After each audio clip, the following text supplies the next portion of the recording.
Hello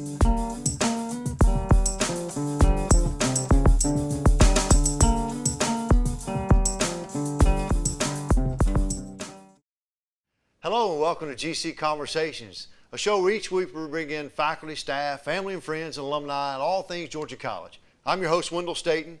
Today we got a real treat. We're joined by Macon McGinley, the Assistant Professor in the Department of Mass Communications. And also, you're here today to talk about the Colonnade. Yes, I am. Well, Thank good. you for having me. Well, thanks for being here. So, first of all, how long have you been here at Georgia College? I always ask little personal questions to get things started. Sure. I've been here 8 years. Okay.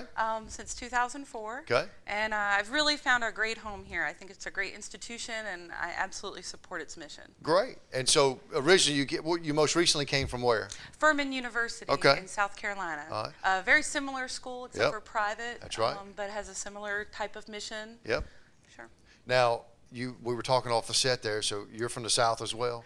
Kind of. Or are you from the South now? How do you? I'm from the South now. Okay. My people are from the South, but I was born in Canada. Oh, okay. So my name Macon was my mother's way to pay homage to her roots. Oh, well, fantastic. Yeah, neat story. Neat story. Good. Yeah. I also see you have a button on there that says you're part of the University Senate. Yes, I am. I've served as a senator many times, and it's such a pleasure to help the university kind of grow and develop over the years. It's a great thing, the shared governance that we have here. I got a lot of questions about the Colonnade, so I probably need to get to it. Okay, sure, all right. absolutely. First of all, your role is the advisor to the Colonnade. Yes. What does that mean?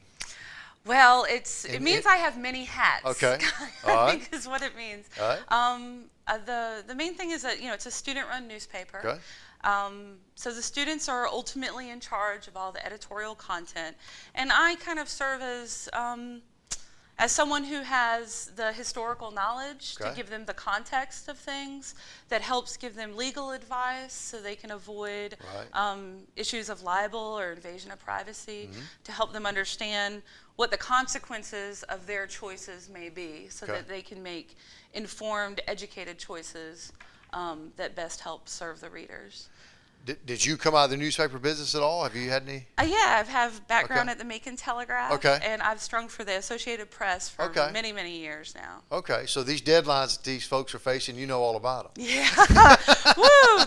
They work incredibly hard though. Every week, I'm inspired by them. They're incredible students, and we're very blessed. And I agree with that. Every time you go by there, which is in the bottom underneath the MSU, there's a lot of activity going on in there. Yes, it's a tiny room, but it is packed with very enthusiastic, very dedicated staff. And I said I wear many hats. Sometimes I give the legal and ethical advice, but other times I'm just the den mom. That's right. Or the custodian, just to help out.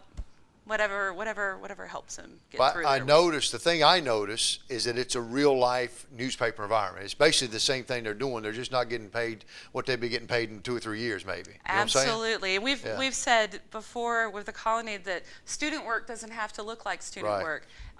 They can compete with professional newspapers. Absolutely. We've made remarkable strides in the last 8 years. Yeah, fantastic. All right, tell me a little bit about the history of the Colonnade. First of all, where does the name come from? Well, a colonnade is a series of columns that support a structure. Okay. So here at Georgia College, obviously columns are an important part of our campus aesthetic. But the idea that, the Free Press support our institution by helping people stay informed and up to date on what's going on. So that's the history. And it was actually established in 1924. Wow. Our first issue came out in 1925. Wow. By chance, what's the last historical document you have? Any idea? We have the original. Do you really? Yes, the original copy is in special collections in the library, and they have the hard copies, and every year we put a little bit of money, what we can, towards digitizing those and putting them on microfilm, because some of those papers are just disintegrating. Yeah, sure. Obviously, but they're very important records. Our most famous graduate is Flannery O'Connor. She was a cartoonist and writer for the Colonnade. Oh, fantastic. That's very interesting history. So this is in our special collections here on campus. Yes, it is. Yeah, okay, good. Well, I know off the air I said, what do you do? And you said, I work for them. And we're going to talk to them in a minute, our current editor and previous editor. But tell me about the workings of the newspaper. Sure. How does it get printed? That's an interesting question. Where does it get printed at? Do we have a press on campus? How does that work? No, actually, we've kind of come a long way. When I first began here, they were having to burn it to a DVD, and then actually take it to our printer. Right. But now we actually print using the Telegraph's old printer. Okay. In Macon, Georgia. Okay. There's a organization, Middle Georgia Printing, where a bunch of small newspapers have all kind of bought that press, and we get printed there. Okay. So. And it's still the old-fashioned plates, and they run it off there like that. Yep. Yeah.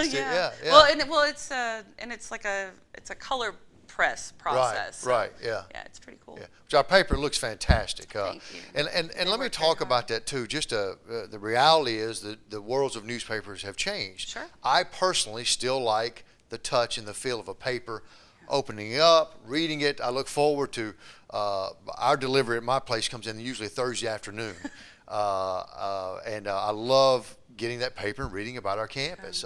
Talk about the digitalization of this in electronically media. When did we start going to an online edition as well? Well, when I came here in '04, we already had kind of a shake and bake type of website. Okay. It was very much shovelware. It was the exact version of the newspaper, which at that time was around 8 to 12 pages, was just being put online. Right. And I think that they had that for a couple of years. I'm not 100%. Okay. It's gcsunade.com. Right. And now that website, of course, we're no longer an 8 to 12 page paper. We're 16 to 24 page paper. Right. But now we have a lot of supplemental material. Breaking stories go online, Right. so you don't have to wait until that issue Yes. comes out, the weekly issue on Friday mornings. So breaking sports stories sometimes go online, news stories that are important to get out. We have podcasts, we have audio slideshows. We have a ton of supplemental social media things. Facebook, Twitter, Instagram was recently added this semester. And we found that students really like engaging on those topics. The online readership is mostly, we've found with studies, former students, alumni, and parents. Okay. The Makes hard sense. copy, you mentioned that you like that experience. Yeah.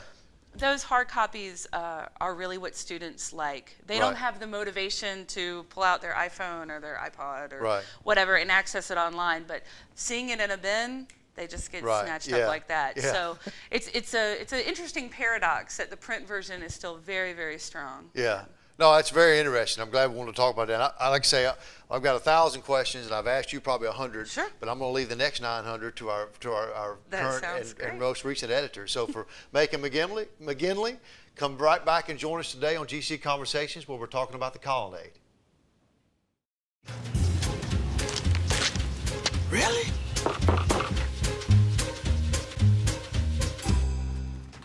Buzz, what's up, man? You left some leaves burning out here. Yeah, I just came in just for a second. Come on, man. If it's too hot to touch, it's too hot to leave. You could torch the whole neighborhood. It's a good point there, Smokey.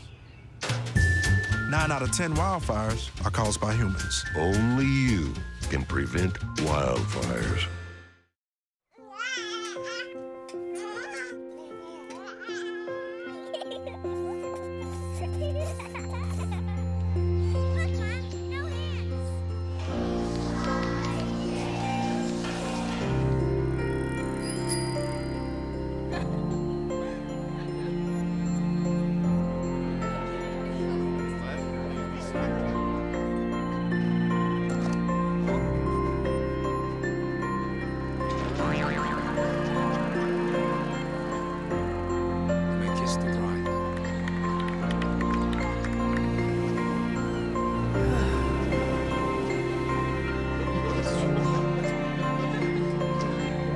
A full life, measured in seats, starts with the right ones early on. Car crashes are the #1 killer of children 1 through 13. Learn how to prevent deaths and injuries by using the right car seat for your child's age and size. Welcome back to GC Conversations. I'm your host, Wendell Staten. Today we're talking all things about the Colonnade. And we're doing it with the upfront and personal with our last editor and our current editor. So I got Lindsay Shoemake, senior from Peachtree City, I believe. I remember that off the air. And a senior, Bobby Otis, from Dahlonega. All right, how about that? Good. I did pretty well on that. You So, did. all right. All right, well, first of all, Tell me your experience with the paper. Lindsay, how long have you been there? Okay, well, I've been working with the Colonnade since I transferred here as a sophomore. Okay. It's where I really got my feet wet in student media, and I felt like it was a great way to meet new people. So I started as a staff writer, Okay. and last year as a junior, I was taking a required practicum for my major, and that's where I really got deeply involved with the Colonnade. They took me on a conference to Orlando, and that's where it started. So I got more and more involved and took on more responsibilities, and I worked my way up to an assistant editor position.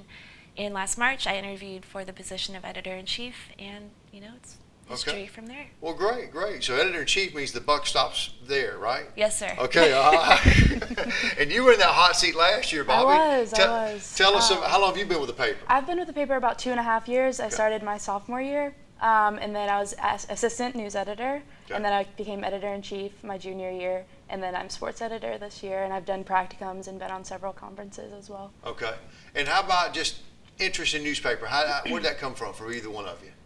Well, I've always had an interest in writing. When Right. I was younger, I was always writing short stories in my free time, and I wanted to figure out a way to implement that as a career. Okay. And I started becoming involved in student media in high school, and I wanted that to transfer over into college. So it was Okay. kind of an organic progression for me.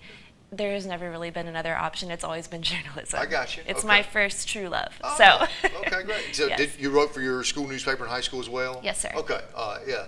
Okay. Bobby, how about you? I love to write, and I also love learning, and journalism is definitely a field where you're always constantly evolving and learning Yeah. about new things, so I think it's a perfect fit for me. Now, take me through, when we talk about learning, take me through the transition from a staff writer, which both of you started out as, to running the paper.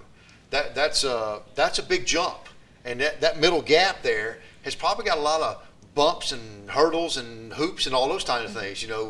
Macon was talking about some of the legal and those types of things that you have to be really concerned about and knowledge of, because you're having to implement that to your staff now. So maybe talk about that growth. And Bobby, let's start with you, because you were the editor last year. Yeah. So maybe talk about that growth or transition, some challenges. There's definitely a big transition period to learn from just writing and never really being in the office to always being in the office and having to give advice to editors and writers and Yeah. things like that.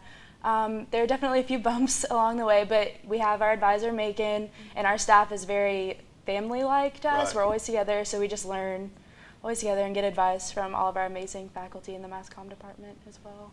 And you talk about staff. How many on the staff at the Colonnade? How many writers, Right publishers? now, I would say, our editorial staff, we have about 12 people Okay. who are permanent fixtures of the Colonnade. And on any given week, we probably have, 12 to 15 people writing for us. Okay. So our meetings usually draw in 30 to 40 people. Okay. So we have a pretty big base of people writing for us and working for us on any given week. Now, I'll tell you, there's rarely have I gone by the Colonnade and there's not been somebody in there. And Yeah. most of the time, it's one of y'all.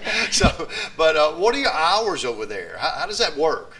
Well, there aren't any set Okay, hours. yeah. It's different than most jobs. It's it's not a 9 to 5. Yeah. Sometimes it's an 8 a.m. to a 10 p.m. job. Right. It just depends on the day. Tonight we're going into production, which is what we do on Wednesday nights to put Okay. together the paper. And we'll probably get in there around 5 p.m. I like to take everyone out to dinner just to touch base and talk about everyone's day before we get to work. And we might be out of there around midnight, or we might be out of there around 2 a.m. It all depends on the workload and the pace at which we're working. So the hours are very different. It seems to me a kind of a 24/7 operation. It is. But we talk about it a lot, and it doesn't necessarily feel like work. Correct. Because although we are working, we're with some of our closest friends, and Yeah. we're also doing what we love, so it never really feels like a job. Well, you're right. If you find something you love and get paid at it, you never work a day in your life. Yeah. And you obviously, both y'all have that mentality. So let me switch gears now into let's talk about this production, okay? Okay. So, and I'm going to start it from your standpoint. Then now you're an editor. Yeah. You're the sports editor. You're the editor in chief. So let's start with you tonight at the meeting, Give me the, okay, we're going out to eat, but we'll come back. What are we producing that night? We laying out the whole paper that night, or what? You sign these articles earlier in the week. How does all that work? Well, what we do is we, regroup after dinner, and the articles that we're putting into the paper this week, we actually assigned last Monday. Okay. Our writers have a whole week to go out and do the reporting and come back with the full story. So we got these stories back this Monday. So they've been in our possession since then. We've been editing them, tweaking them as needed, meeting with writers if a story needs a total overhaul. Okay. So tonight we're making our final edits. We have a copy editor come in from Macon, Joe Kovac. He works with the Macon Telegraph, so we're very lucky to have him with us. And he comes in and sits with us, tells us this should be changed, because although we are editors and I feel like we are very qualified, he's had years in the industry and he knows exactly what to look for. So he kind of shows us where we need to take stories direction-wise. And then we start putting stories down on pages. We use InDesign, which is a part of the Adobe Creative Suite, and that's how we lay out our paper. So we'll just pull stories over from Google Docs, which we use to edit our stories, put the headlines in, put the photos in, and it's a lengthy process. It's a very creative process, to see something in print and then visualize it on a page. So our editors each do that. We have news desk, arts and entertainment, sports, leisure, community news, and then I run the opinion page. So all of us are working and putting these things down on pages. And in the middle of that, I'm going around assisting people as needed, if they need help. Should I choose this photo or this photo? What do you think? What about this design idea? So, I'm not just focused on my page. I'm kind of having to allocate time to all of the different desks to make sure that everyone gets the help that they need. Now, obviously, with your edit, with each edition, like Bobby, you're the sports editor. So the main linkage is to your 4 or 5 lead editors, correct? And then from there, you have a staff in your sports department of how many? Yeah, I have probably about 4 people who write regularly for sports, and we also have practicum students who take at least 2 sports stories a semester. Okay. So probably, I don't know, like 40 people are going to eventually take sports stories over the semester. Gotcha. Yeah. So you are the first edit, so to speak, and then you may come in and say, well, okay, what do we got? And you may say, well, I like these 4, and you maybe have to make the call to say, we only have 3 this week because I need this. Tell me about that. Tell me about that conversation, because that's if I've been writing all week and I'm thinking I'm getting my story published and then I don't get it published, that's probably not the easiest conversation. It's not. I mean, I feel like we all know each other to the points where we can keep it professional and we can't, we don't get our feelings hurt. But, at the same time, I try to put as many stories in the paper as possible. We like to get people published. It's important to get published, especially if you're in mass communication, concentrating in the print major. But, that has happened before to where we've had to put a story online. So it doesn't necessarily get cut, but we've just had to move it to a different venue. So that has happened before. All right, we're up against a break, but we're going to come back and talk more with all things Colonnade today. We'll be right back on GC Conversations.